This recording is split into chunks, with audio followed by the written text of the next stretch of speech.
Hi, how are you? Hello, I'm doing well. How are you? Good. Thank you so much for presenting today. We're really Oh, excited. not at all. Thrilled to Mm, have the opportunity to do so. Thank you. Just to note, we will not be able to see any of the participants. They'll be able to see us. So they're starting Webinar to style. join now. Yep, webinar style. Would you mind just trying to share your screen really quick, just so we make sure that's enabled before we get started? Absolutely. I was going to ask that as well. So let me optimize and do all those good things. Okay.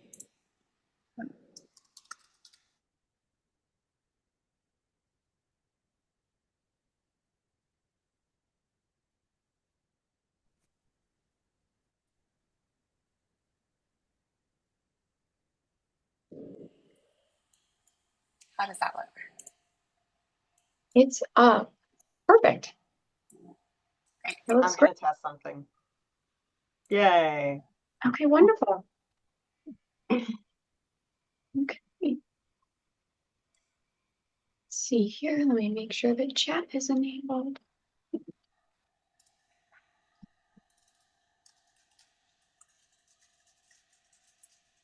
Looks like it's good to go. And participants will put in questions probably throughout the training. Myself and Grace will track that in the chat and we will flag them towards the end. Great. So they can put it in the chat or the Q&A function and we'll keep track of those. I am Wonderful. going to just put up a little housekeeping slide while we wait. And we will get started at 12.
Welcome to those of you that are joining us.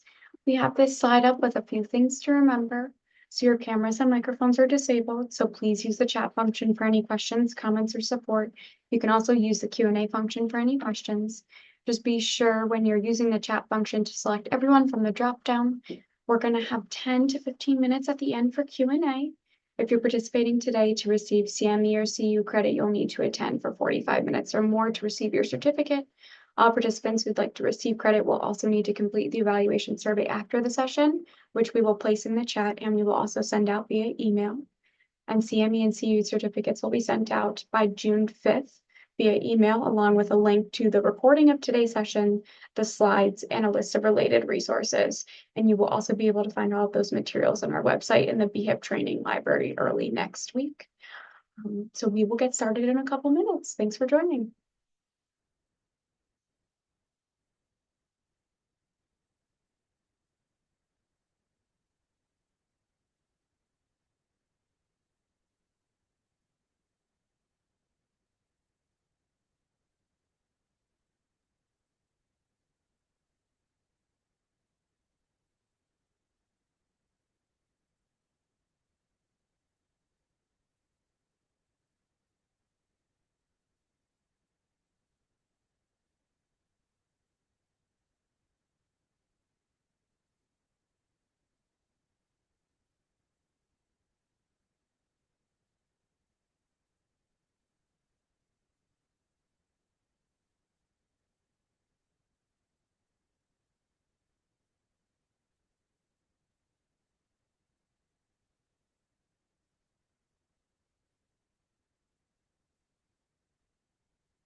Okay, it's 12 o'clock. We're going to get started. Welcome, everyone, and thank you so much for joining. My name is Lily Stavisky, and I'm an Outreach and Training Coordinator for BHIPP.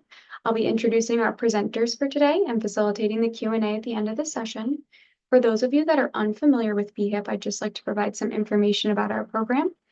So Maryland Behavioral Health Integration in Pediatric Primary Care, or BHIPP, is a child psychiatry access program that supports the ability of pediatric primary care providers and emergency medicine professionals in addressing and managing the mental health concerns of their patients. BHIPP is a free statewide program that offers telephone consultation, resource and referral networking, telemental health services, and training and educational opportunities. The BHIPP warm line is staffed by a team of child mental health specialists, and it's available Monday through Friday from 9 a.m. to 5 p.m. And we will put our phone number and website in the chat for you. It is my pleasure to introduce today's BHIPP webinar, Assessment and Treatment Approaches from the Maryland Early Intervention Program, Early Psychosis in Transition Age Youth, presented by Margot Menkes and Dr. Pamela Rakshan Rukhaktar. Margot Menkes is a clinical psychology PhD candidate at the University of Michigan, Ann Arbor, and is currently completing her pre-doctoral internship in the VA Maryland Healthcare System, University of Maryland School of Medicine, Psychology Internship Consortium Program in the Clinical High Risk for Psychosis track. She works with the Maryland Early Intervention Program to provide clinical services for youth and young adults in the early stages of psychosis or at risk for psychosis, provides outreach and training, and conducts research on topics related to early psychosis identification and treatment services.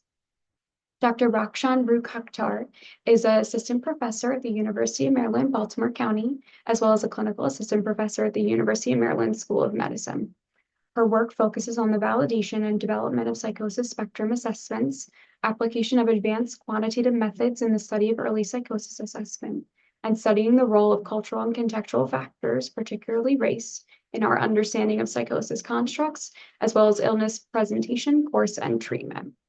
She's also the co-director of the Strive for Wellness Clinic within the Maryland Early Intervention Program, where she and the clinic team provide assessment, consultation, and treatment for youth and their families in the Maryland community experiencing early or attenuated symptoms of psychosis. We are very grateful to have you both here today with us. So thank you so much for sharing your expertise during this session, and I will hand it off to you guys.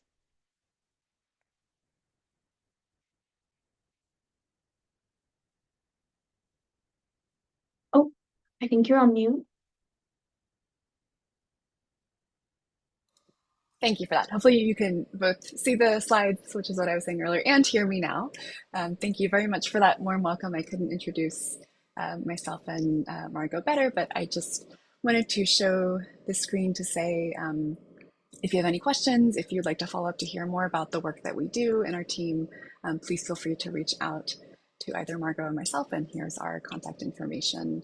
I think these slides are available in the nice BHIPP library. So thank you very much to our BHIPP colleagues for inviting us to be here today.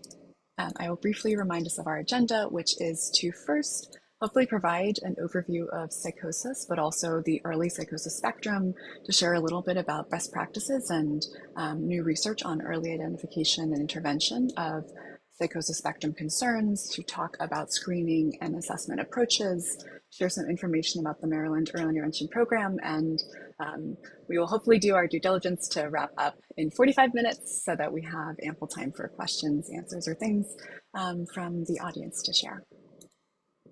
So with that, I will hand it over to my wonderful colleague Margot to talk a little bit about what the psychosis spectrum is. Great, thank you for that lovely introduction. I'm really excited to be able to be here to talk with you all about this today. So what is the psychosis spectrum? So before I get into what it is, we like to start with a little bit of note about this. So I know a lot of people, when they hear about psychosis or schizophrenia, they tend to think about all the kind of negative or adverse outcomes that can be associated with it. And I think it's important to note that even for people with chronic psychotic illnesses, people can have and do live really full, successful lives and accomplish all sorts of amazing things. Lots of people even experience positive changes or growth from their recovery from psychosis. And I think it's important for us as clinicians or as providers to convey a message of hope regarding that to clients and to families in the community, that recovery and lots of things are possible.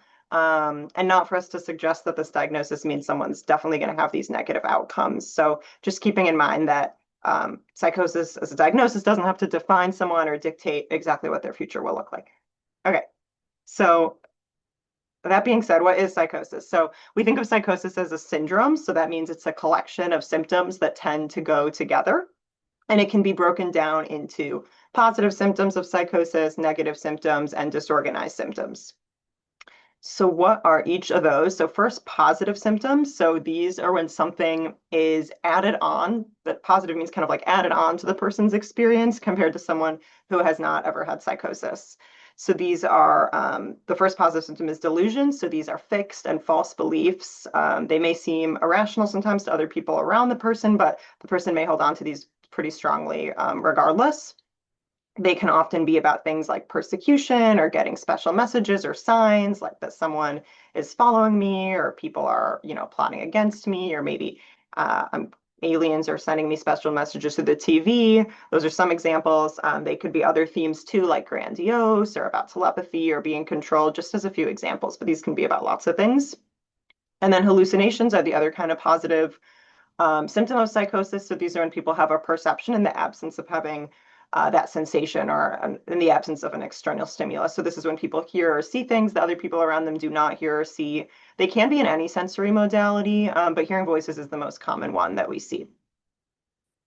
And then negative symptoms, in contrast with the positive, these are when something is kind of taken away or there's a loss of something, a reduction compared to the experience of people who don't have psychosis. So this could be not enjoying things as much, not talking as much, less social interest or activity, less motivation, less expressiveness, like emotionally, just less activity overall. And then disorganized symptoms. So this could be disorganized speech, when speech is becoming tangential or going off topic or not making a lot of sense to others, or disorganized behavior. So this can be a lot of kinds of behavior that really don't fit the context or situation. It could be things, some examples could be things like dressing in a way that really doesn't fit the weather, emotional responses that really don't fit the situation, or things like even like agitated or catatonic behavior as well. Okay, so this is to show that we think of psychosis as an umbrella term rather than it being one specific DSM-5 disorder diagnosis. There's multiple things that fall underneath it. So schizophrenia is the diagnosis that people often hear of or think of most often, but there's others here as well that fall under the psychosis umbrella. And then on the left, we have psychotic disorders, primary psychotic disorders, which are defined by having psychosis, but then also on the right, we have DSM-5 disorders with psychotic features or symptoms of psychosis, even if they're not primarily defined by being psychotic disorder. So this could be things like mood disorders with psychotic features like bipolar disorder, major depression, or substance-induced psychosis as well. Okay, now we're going to talk a little bit about how psychosis can occur on a spectrum. So we're starting to think, I think a lot of people in our field are starting to think of a lot of mental health or psychiatric symptoms this way, about occurring on a spectrum or a continuum out there in our society, rather than just people categorically like they have it or they don't have it. So we think of psychosis as how it can fall along this spectrum as well. And along that spectrum, there's different kind of bins that people can also fall into that we tend to use to kind of describe maybe where they are falling along that spectrum. So here at this level is psychotic-like experiences. So these are subclinical experiences of hallucinations and delusions. I'll give some examples of what that can look like in a moment. And then a little further along the spectrum, we see attenuated psychosis symptoms. So that's more clinically significant, but still subthreshold to symptoms of full psychosis. And then there's what we call first episode psychosis. So when it reaches full threshold diagnosable level psychosis, and we often, the term first episode psychosis has been defined different ways, but we often think of it as meaning like within about those first couple of years of onset of having full threshold level psychosis. Okay, so some examples of what this can look like. So at the subclinical level are the psychotic-like experiences. In the perceptual realm, this could be someone who says, I thought I heard my name being called a few times recently, even when it's quiet around me, but I know it's not real. Or in this more kind of paranoia spectrum, someone might say, I wonder if others at school are against me and are watching me. So these are actually pretty common experiences. These are not what we'd call psychosis, but they're kind of somewhere along this spectrum.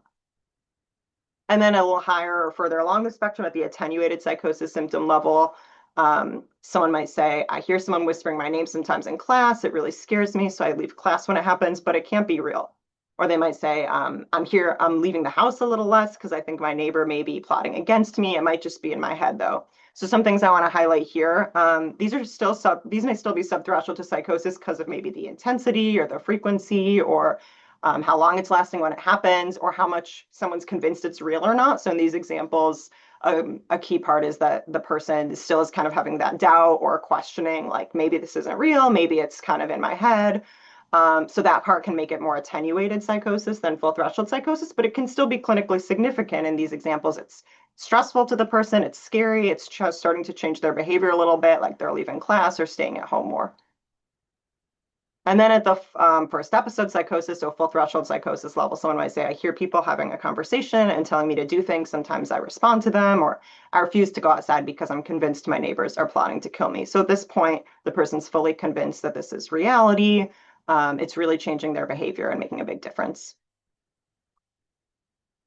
Okay, so just to kind of drive this point home further, the attenuated versus full threshold level psychosis, those are differentiated by the intensity and severity of symptoms, so kind of how detailed, how formed are these experiences, and then the degree of conviction as well. So like how much am I convinced this is reality versus am I able to have some doubt or questioning or insight into maybe this is a symptom or maybe it's in my head, maybe it's not reality. Okay, and we can also look at how this can unfold over development. So some people tend to show this kind of developmental trajectory where there's research showing that there's some social or motor and cognitive differences, even in kind of early childhood for people who later go on to develop psychotic disorders versus those who don't. The challenge with this, though, is that these really early kind of childhood differences, these are not shown to be specific to psychosis. So these are also related to risk for other kinds of later mental health conditions. The attenuated psychosis symptoms in the middle here that may emerge more around adolescence, a little later on, those kind of subthreshold symptoms of delusions or hallucinations, those are shown to be more specific to predicting risk for psychosis. So that suggests that paying attention to those attenuated psychosis symptoms that may be more helpful. Maybe more helpful for like early identification of who's actually at risk for psychosis.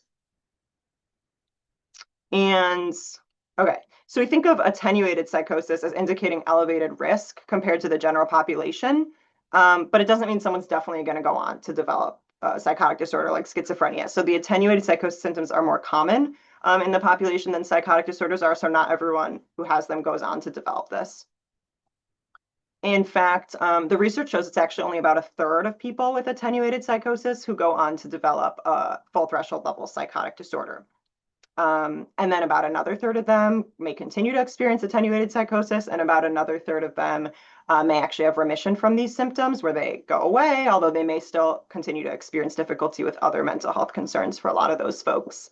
So I think the kind of take-home message from this is, attenuated psychosis symptoms, they do indicate elevated risk. We think they're helpful to pay attention to indicate who's at risk and to monitor and keep an eye on that. At the same time, it doesn't mean someone's definitely going to go on to develop a psychotic disorder, although a lot of them, regardless of if they do or don't, may still benefit from mental health care as they may continue to have other kinds of mental health symptoms as well. And we also just want to note that even for those who do go on to develop a psychotic disorder, the majority of them showed these attenuated symptoms prior to having a full threshold level psychotic disorder, but not for everyone. So there is a small minority of people who seem to kind of follow this different pathway or trajectory towards having psychosis where it occurs more suddenly without this kind of attenuated or prodromal stage. Okay, so now I'm going to talk a bit about our early identification and intervention model. So there's this concept in the psychosis field called duration of untreated psychosis. And what that means is from the time that someone has their onset of full threshold level psychosis to the time they get treatment that's specific for psychosis, so specifically targeting psychosis symptoms, that time that passes in between is called the duration of untreated psychosis. Now, it's estimated on average in the US, the duration of untreated psychosis is about 2 years, but we would like that, hopefully through early identification and intervention, to be even less. And I'll talk a little bit about why. So part of the why of why that matters is because of who's experiencing this, who's impacted by early psychosis. It's young folks. So the average age of onset of psychosis is typically between about ages 15 to 25. So this is really often beginning in adolescence, continuing into young adulthood. So this is, of course, a really key transitional kind of age period where people are emerging into independence. So when psychosis happens at this age, it can be disruptive. And so it makes sense, I think, that then we see that those with a shorter duration of untreated psychosis tend to have a whole host of better outcomes across a lot of different domains. So what that means is the earlier people get treatment or services specifically for psychosis in the course of their psychotic illness, the better long-term outcomes we see, the less impairment we see long-term across all these different domains.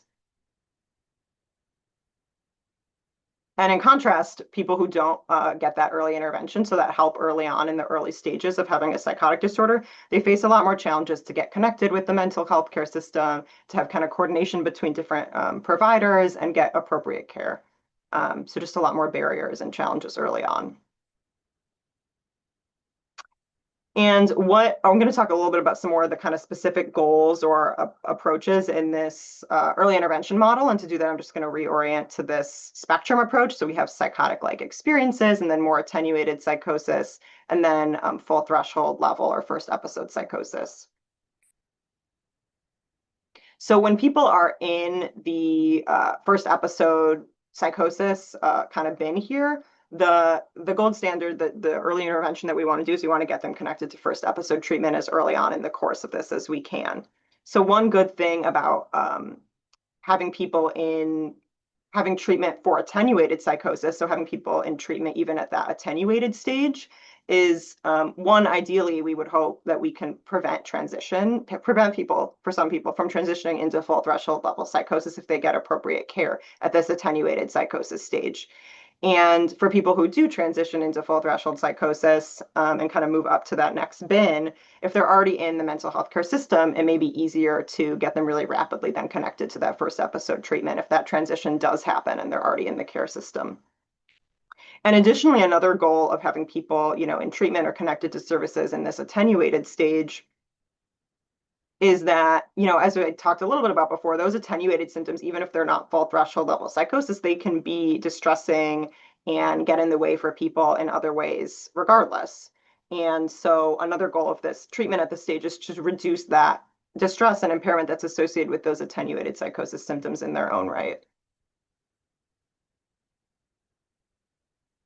And I think with that, I'm going to pass things back over to Dr. Rakshan Akhtar. Thanks so much. So hopefully we're all on the same page about the importance of early psychosis spectrum identification and intervention. We're all excited to know, how do we translate that knowledge into practice? So I will give you a quick how-to guide for that. So the model that Margot laid out for us really nicely is really predicated first on raising awareness, doing trainings like this, sharing with our colleagues, providers, family and community members about what psychosis is, what it looks like, what it is not.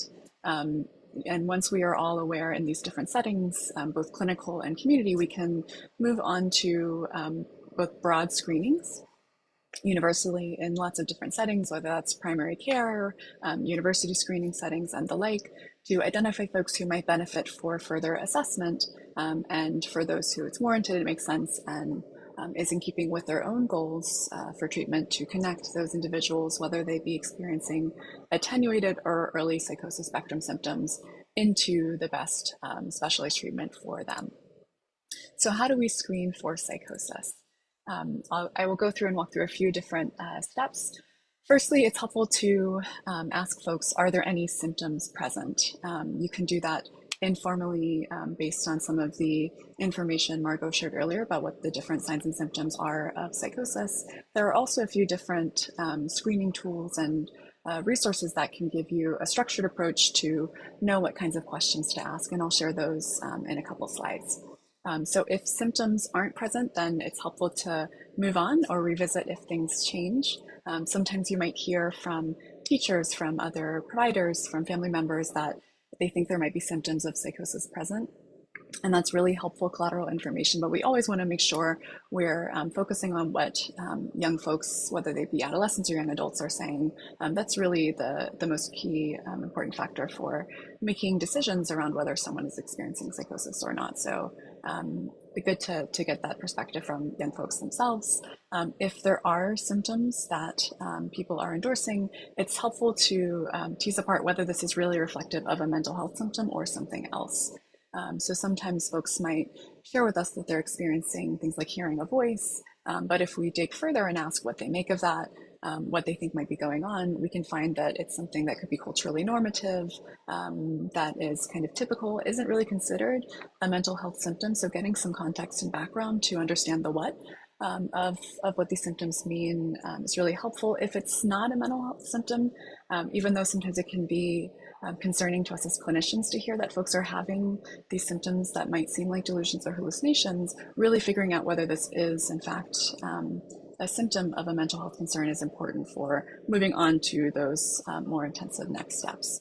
So if we know symptoms are present, if we know they're reflective of mental health concerns, the next thing to establish is whether these are clinically distressing. So are these causing problems in folks' daily lives? Are they getting in the way of school, of relationships? Are they distressing, preoccupying, bothering? Understanding whether these symptoms are not only there and present, but also if they're getting in the way of things can be an important decision factor to figure out whether this is someone who might either maybe just need some monitoring over time to see if these symptoms develop to a greater level of severity or impairment, or if someone is having these symptoms, if they are reflective of mental health concerns and they are distressing or impairing, that might be the step that indicates it might be helpful to connect this person to further assessment and specialty care, like the clinics in the Maryland EIP. So there are different tools that we use to assess early psychosis spectrum symptoms. We have some assessment tools that I'll talk about later that are more detailed or reflective of clinical interviews, but in broad settings, when we don't have a lot of time to ask a lot of questions about these more rare symptoms, screening tools can be really helpful. So there are two main tools that we use in the field. They have their various pros and cons each. The Prime Screen Revised is a 12-item measure that can be helpful to use in a kind of shorter setting. It gets at the kind of Likert scale degree of distress and impairment and presence of symptoms. The Prodromal Questionnaire Brief, or the PQB, is maybe a little bit more valid. It also has both a presence and a severity spectrum rating. However, it's a little bit longer. There are versions that are 16 items and 21 items. So two different tools to use. There's a few different super short versions that we can recommend for all the various settings that people might be working in, but two of the most commonly used psychosis spectrum screening tools with various cutoff criteria that are available. To understand whether someone might be considered to be low risk or to benefit from further assessment or clinical interviews.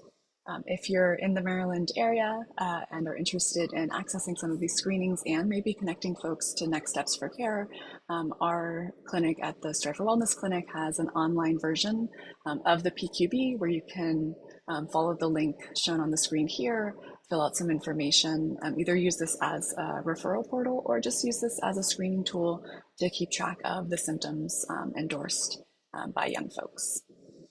Equally importantly, as having people fill out these screening tools and measures is to ask follow-up questions. So, there are psychometric norms and cutoff criteria, but equally as important, I think, are these tools being used as a forum for having this conversation. A lot of times, clinicians without a lot of experience in the world of early psychosis spectrum symptoms don't always know what questions to ask or how to phrase things. But oftentimes people endorse these kinds of symptoms more frequently than we would expect. So it's really helpful having this as a starting point to get a sense of what's going on and to ask follow-up questions. So some important things are helpful tools to follow up to understand what might be going on, to get at that degree of impairment, whether it's clinically significant and worthy of more follow-up attention, is asking folks, when you said yes to that, what did you think it was? What did you make of it? That can be helpful to get a better explanation and understand whether this really reflects a psychosis spectrum symptom, what happens before they occur. So for example, we know sometimes folks might use substances and that can trigger these kinds of symptoms, which is helpful information to understand where best to refer individuals having these experiences. Sometimes these might be infrequent or linked to things like lack of sleep. As a professor in a university, I'm keenly aware of how lots of times folks are staying up a lot during finals week. So if someone is endorsing this after a week of limited sleep, and that's kind of the only time that these things are showing up, that might be a different conversation to have versus someone having these at all times of the day, whether they're sleeping well or not sleeping. Also helpful to get at what family, friends make of these, if this is something that is similar to what others experience in their culture, their neighborhood, to get at that kind of contextual piece to understand if this might be a mental health symptom or if this is a normative experience for this individual. Some tips about how to talk about psychosis with young folks and families. Firstly, just being curious and open and direct. So it's helpful not to make assumptions and approach it as a curious kind of scientist, which can be really helpful for talking about these types of experiences for young people. Sometimes when they take these screeners, that might be the first time someone's directly asked about these types of experiences, and they can feel really scary and stigmatizing. So being direct about it and being curious and open to knowing more can be really helpful in taking off some of that pressure or stigma for what's going on with young folks. Asking simple and open-ended questions can be quite helpful. Sometimes these are really difficult to even understand and put into words for people having these experiences. It's kind of thought of overall psychosis as a disconnection from reality or a thought disorder. So as clear, direct, and simple, open-ended as you can be in asking questions, that can be really helpful for giving people space to describe things and to make that a really clear process. Sometimes it's helpful to give examples or context or collateral. People might not know exactly what you're asking about, or they're not exactly sure how to answer. So one of the things that I share or say as a follow-up question when I might ask a prompt, someone says, "What do you mean?" or "What are you talking about?" I give an example saying, well, sometimes when I work with folks, they tell me that they have this experience. Other times, it's not there for them. What is it like for you? I think that can be helpful to give someone a better example of what you mean when you're asking about the symptom, but also can have a double benefit of destigmatizing and letting folks know that other people that I've worked with as a clinician have had these experiences too, and you're not alone, it's not just you. So sometimes it's helpful to clarify or to give examples about what you mean when you're asking about a symptom. Lastly, helpful to reassure, redirect, and refer when appropriate to resources. As I said earlier, a lot of times these screening tools can be one of the first times that folks talk about these symptoms, can be the first time that parents and caregivers hear that their loved one is having these kinds of concerns. So when these symptoms are present, when they're distressing and impairing, getting folks connected to the appropriate next steps can be really helpful. It's also quite useful sometimes to consult with your colleagues and with folks with expertise and specialization in this area. It can seem really easy in the abstract to make the distinction between what is and what isn't psychosis, but in the real world, just like other mental health concerns, there's a lot of gray area. So it's always helpful to connect either with colleagues or with others for consultation, which leads me to share a little bit about the Maryland EIP, which is the group we're here to talk about today. So we have different initiatives and components of our core mission in the Maryland EIP. We provide outreach and education trainings, just like the training we're doing today. We provide more extensive trainings on different topics within the area of early psychosis spectrum concerns, not just about screening and referrals, but we also provide some information and technical assistance in providing support in services that reflect best practices and standard of care for working with young folks with early or attenuated psychosis. Similar to my previous slide, we provide consultation and evaluation services both for clients and families to get further assessment. So folks who endorse a lot of things on that screener, if they would benefit from further assessment and evaluation, the Maryland EAP is able to provide that free of charge to anyone in the Maryland community within a couple of different age ranges who endorse these symptoms. We also provide consultation services to providers. We have a centralized line that I'll share some information for in a few slides that you can call in and get connected to clinicians or experts in the area of psychosis to talk about work you have with the client or give some recommendations about what might be some good best practices or next steps. We also provide treatment services for both individuals in the attenuated phase of psychotic spectrum disorders or illness, and also for individuals experiencing their first episode of psychosis. So I'll start in that attenuated phase. That is the world that I live in. I'm the co-director of the Strive for Wellness Clinic, where we provide services to folks both in Baltimore County and city. We also provide evaluations for anyone in the state of Maryland. between the ages of 12 to 25 who might be experiencing those kind of early or attenuated psychosis symptoms.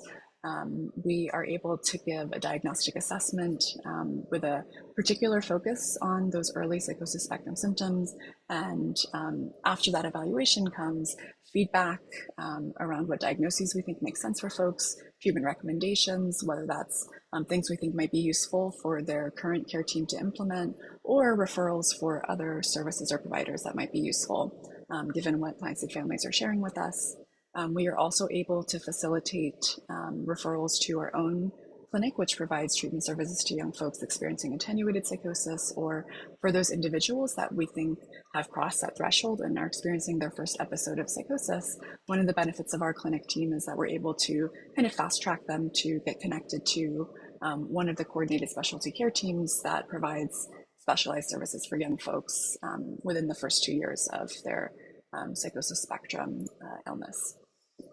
We provide kind of similar treatment to our counterparts in the first episode team. We have a kind of recovery-oriented, client-centered approach that's very team-based, not just focusing on medication management and individual therapy, but care coordination, thinking about school and work and things that really are important to young folks and their families as they're navigating that transition from adolescence to young adulthood.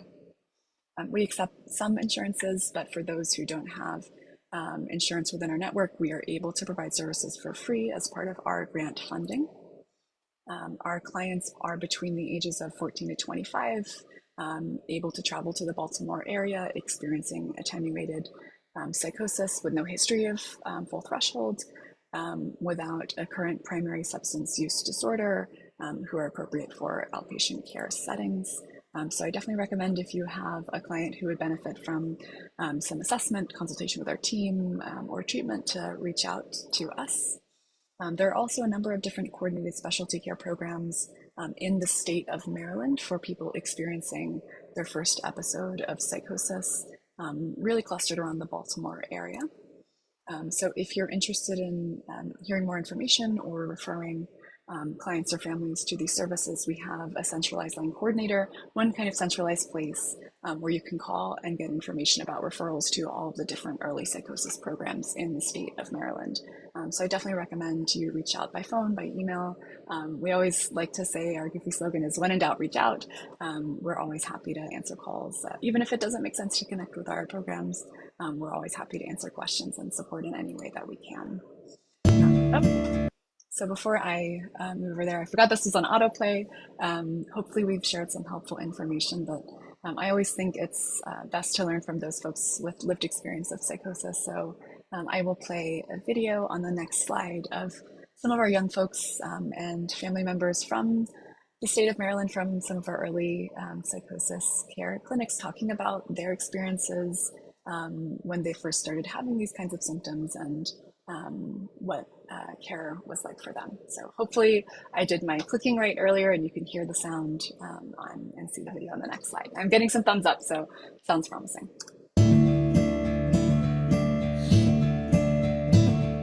I had specific symptoms about that had to do with being a prophet, racing thoughts that consisted of being scattered. I had an obsession with learning. I had an obsession with conspiracy theories or things that I couldn't seem to shut off. Some of the first symptoms were, I guess, a lack of motivation for some things. I was a bit more stressed out than most kids that age.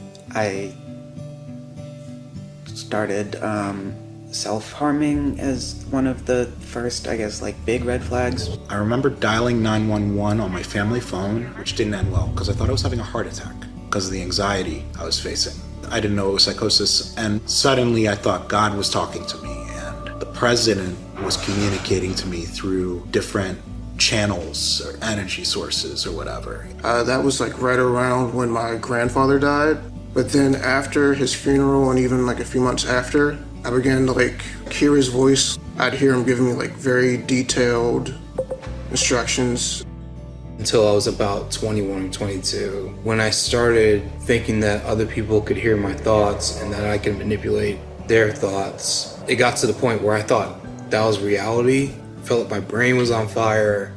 I was like hyper aware of everything, like my hearing, taste, and smell, and sight. And I would see things like, I would see like orbs of light. And then sometimes I would see what I thought were demons. Whenever I would go outside, I always felt unsafe because I always had the narrative that anyone that passed me, who even acknowledged me, would want to hurt me, whether it was through rape or assault or through murder. And I suddenly had this feeling that people were following me, and no matter where I went, it seemed as though everyone was aware of me and they had malicious intent. I would usually hear to just jump off a cliff. It's like hearing 10 people talk at once. I hear mostly female voices shouting stuff at me based on what my day was going on like, or they say some good things sometimes. It's not always bad. I hear some good compliments come out of the voices. I was very concerned about how my daughter was responding to people, how she was responding to herself. She would talk to people that's not there. She would laugh inappropriately in public. She would be very aggressive and paranoid. I remember one time she told me someone was outside of her window. And I said, "There's no one outside your windowsill." She said, "Yes, don't you see him? He's right there looking right at you." And I did. So, dear Lord, my daughter is sick. Why am I doing this? Why is this happening? I knew something was really dangerous in my mind. So initially, like a lot of the things that I began to experience, I thought it was more religious, and I didn't really have any negative feelings about it until I got towards like the middle of high school. That's when everything started to become a bit more negative, and something clearly wasn't, what I would consider like religious. In the day-to-day, it made me fairly hopeless, and I felt trapped.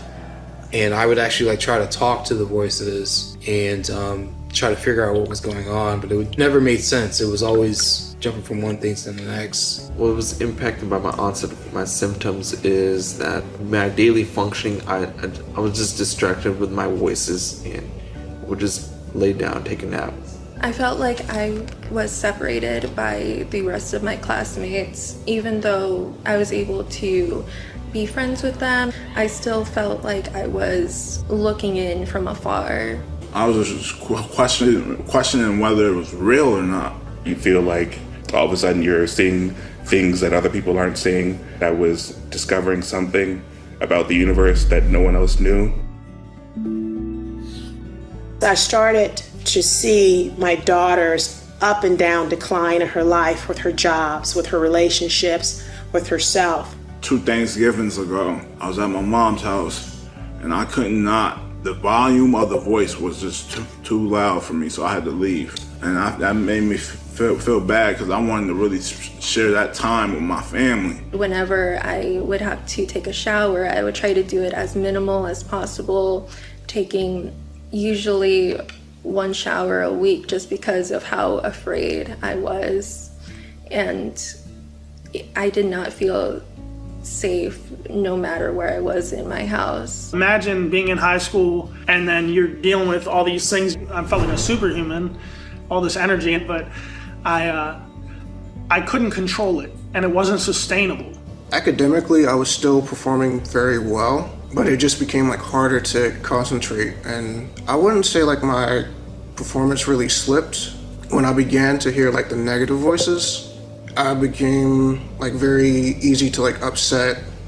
I became a much more negative person as well. And overall, it was a very difficult experience. I was an honor roll student my entire childhood up to 7th grade, where it just kind of fell apart, and I stopped being able to focus, and life just didn't feel good, so it felt like a punishment. My daughter needed help. I didn't know where it was going to take us. I didn't know if she was going to be able to have a normal life after it. I felt kind of undirected and alone, very alone. So we'll show one more video clip for folks who are asking if these are available. I wish they were. We just finished creating these videos very recently, and we're working on a platform, but I pasted a link in the chat where you can sign up to get notified about the platform once they're available. And lastly, these videos were made for specifically training pre-service students who are working on becoming treatment providers. So in that vein, sharing some recommendations and suggestions from our clients and caregivers about their recommendations for working with folks with psychosis.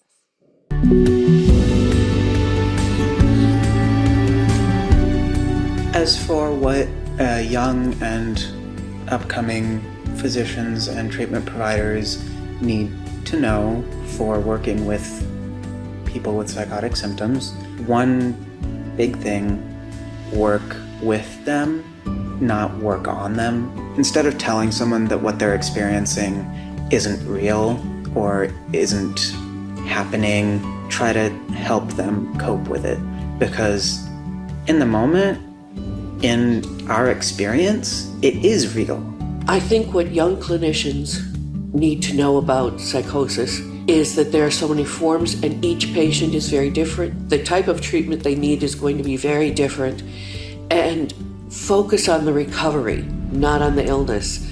There is recovery. My daughter has a beautiful life, a beautiful profession, beautiful relationships. There is recovery possible, even if you're still symptomatic. Go and meet someone and talk to them and understand them by listening. That's the best advice I can give, is just generally work towards listening and compassionately and empathetically going about your profession in a mindful way. And be kind while you're doing your job, because all those things are really important and will make someone else's life that much better. Just don't sugarcoat anything. I'd rather you be honest whether it's negative or not. When you're going through an episode, it can be an extremely isolating experience where you don't feel like anyone can understand or relate to what you're going through. And having someone that takes the time to listen and try to comprehend the incomprehensible helps. Couldn't have said it better myself. So thank you everyone so much for your kind attention and great comments already. As promised, we have left some time at the end for questions, comments, reflections, things to share. Wonderful. Thank you both so much. So we will open it up now for any questions that you might have. Please feel free to put them in the chat, or you can use the Q&A function. And just a reminder that we will be sending the PowerPoint slides along with a list of related resources out to everyone that attended. And also the full recording of the presentation will be uploaded onto our website early next week as well.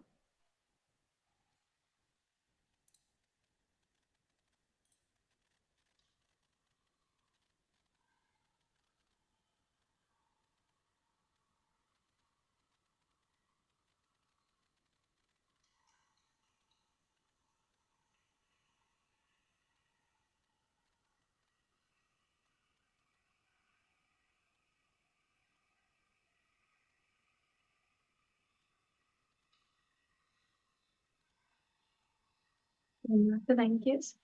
Okay, we have a question. I have several teenage patients who report auditory or visual hallucinations, some distressing, some not. How is the best way to decipher an accurate differential for this age? I don't know if you want me to jump in or if you have things to start. I can chime in and start. Well, I think firstly that initial piece or descriptor of distressing is useful. A lot of times people can endorse these auditory symptoms, especially in the earlier end of the spectrum. We know it's a little bit more normative for younger folks to endorse seeing things or hearing things in ways that aren't as distressing, and it tends to kind of go away over time. So just keeping an eye and monitoring that and seeing if there are any substantial changes in terms of the severity or the formedness of those experiences, the distress and impairment is useful.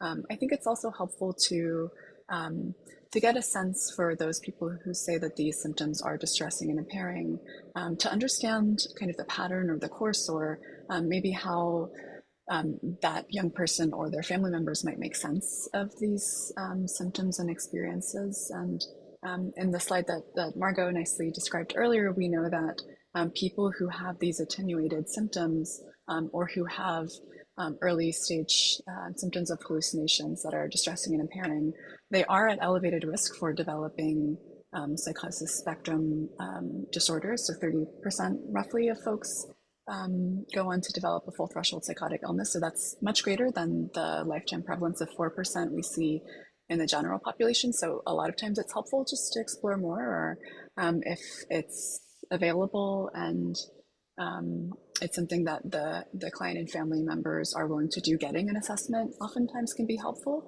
just to make sure that we're being as thorough as possible and getting that kind of early identification piece in as soon as possible. That being said, just anecdotally and from what we see in the literature, I do know that a lot of times young folks have these symptoms, whether they be hallucinations or these kind of subthreshold or not necessarily full psychosis spectrum symptoms of delusions, when there's other things going on, whether that be trauma or kind of chronic and kind of unmet treatment needs around depression, anxiety, or a mix of lots of those things. I think a lot of times we consider these psychosis spectrum symptoms in that attenuated phase not just to be a prodrome of later psychotic disorder, but also kind of red flags that there's a lot of more serious mental health concerns going on that just hasn't found the right treatment yet. So I think getting a sense of when these first started, the fluctuation of symptoms and the fluctuation of other mental health symptoms, what young folks and family members make of it, what they think they might be related to, and also to take a look at if this is someone who's been getting treatment as they get connected to services, whether that's medication or treatment for depression, anxiety, or other things that might better explain, do those attenuated symptoms or those hallucinations tend to get better too? Or are they still there, still causing problems? That might be a good indicator that it's helpful to get connected to specialty services as well. But great question. Great, thank you. Next question. Do you have any rules of thumb for distinguishing between anxious and intrusive thoughts versus paranoia? That is Margo, I see you're unmuted. I don't know if you want to jump in there. Oh, I was unmuted before I heard that question. It can be tricky. I think that can be a tricky one. I mean, one thing is I think I would pay attention to how much they are about like a threat, or one thing that I think can be helpful. I don't want to say it's like a definite rule of thumb, but paying attention to how much the thoughts are about like a threat or a danger that's specific to that person versus maybe in the general environment, like worries that, we all might, something, bad might happen to us all, or there's something scary out there kind of for all of us versus something specifically targeting or following me. I feel like sometimes that is something that makes me think it could be a little bit more in the paranoia realm, but it can be a tricky one. I think there's, that might not all be 100%. How much are they? I wish there was a litmus test. I'll jump in, Margo, and say, what's tricky is that I think sometimes we see higher levels of comorbidity for things like OCD and psychosis. So sometimes it can be both, especially sometimes in the more kind of ruminative or perseverative kinds of psychosis that can look a little bit similar to OCD. And there are times when folks with OCD have a lot of insight and feel like these symptoms are kind of dystonic, or they feel different and they're just kind of stuck in a loop. But other times when people can really fixate, and it can be really difficult to distinguish what is psychosis and what is OCD. So I say in those tricky, really complex situations, that's always a good time to get some consultation, whether that's with colleagues or calling into the EIP line. That's something that we struggle with sometimes and need to ask a lot of detailed questions. What I will say though is sometimes there's just more of kind of a kind of fixed cyclical rumination pattern with OCD, where a thought just feels stuck over and over, versus with someone with psychosis, it's more kind of an expansive perseveration of lots of different ideas around a central theme. It's less of that kind of cyclical thought around germs or something bad happening that can just feel a little bit different in nature, and oftentimes can be paired with some of those either mental rituals or actual behavioral rituals. The other thing I will say is a lot of times we see young folks who are experiencing psychosis or those kind of early warning signs when they've tried other treatment approaches and they haven't worked. So I think at the risk of explaining what's a medical doctor slogan, from a psychologist, I'll say when you see hoof prints, you think horses, not zebras. I think it's kind of similar, where a lot of times having those kind of ruminative or intrusive thoughts, whether that's a more extreme form of anxiety or OCD, folks have tried gold standard treatments. They've tried some CBT and exposure and response prevention. They've tried SSRIs, and these things don't really seem to be getting any better, or they might even be getting worse. Those are a lot of the referrals that we see as well. So I think sometimes trying what makes sense as the more likely treatment approach and diagnosis, and then monitoring progress over time. And if it's not getting better, then I think that can be an indicator that it might not be that more common diagnosis. But it can be very tricky, and sometimes it can be both things. Thank you both.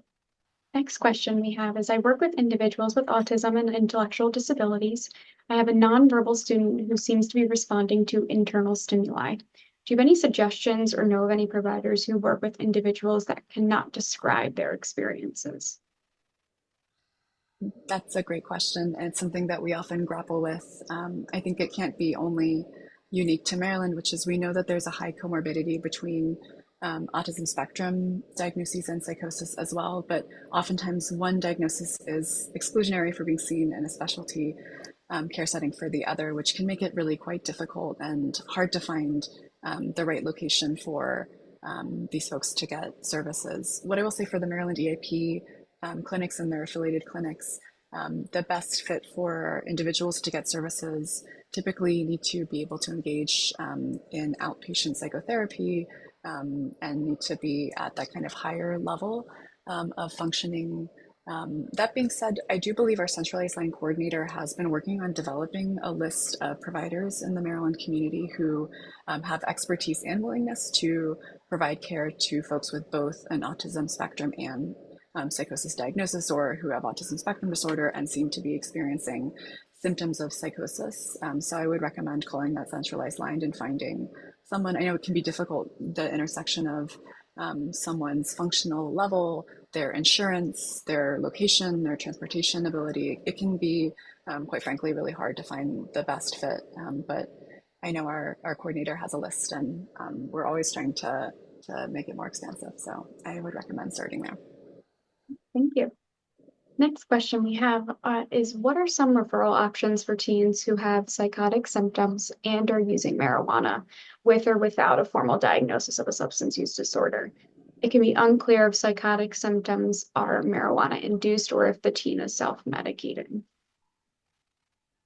That's a great question. I will share something, and then Margot, who's working in these first episode clinics, can check if I'm saying the right thing. You know, oftentimes we talk about exclusion criteria, but what they're really trying to get at is who would be a great fit for our clinic. And substance use as a primary disorder for a rollout really just means we think these symptoms are more related to substance use disorders, and getting treatment specific to those concerns around substance use is the best path forward. That being said, a lot of folks who experience early psychosis use marijuana in particular.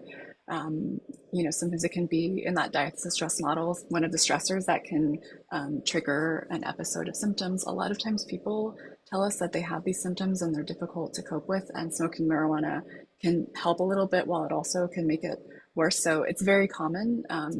And I believe it's the case that a number of the folks we see in treatment either have a formal diagnosis of cannabis use disorder or informally are using cannabis in ways that can be problematic.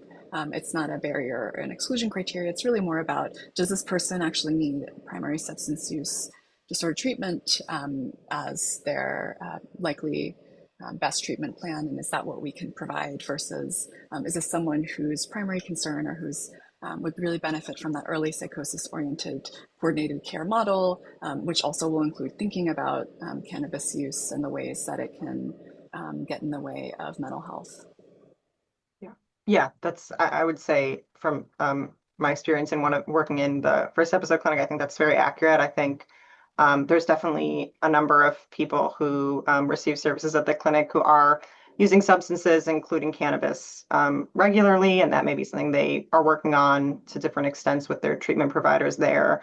But as you kind of mentioned, I think it sometimes comes up as a question of like, would this person be a better fit for more of a primary substance use disorder treatment at this time, if that's really the primary problem, versus something like one of our coordinated specialty care clinics that's more, the primary focus is more on treating the early psychosis. So it might just be about figuring out if this is the best fit at this time, but it's not like a hard, using any substances is not like a hard rule out for sure.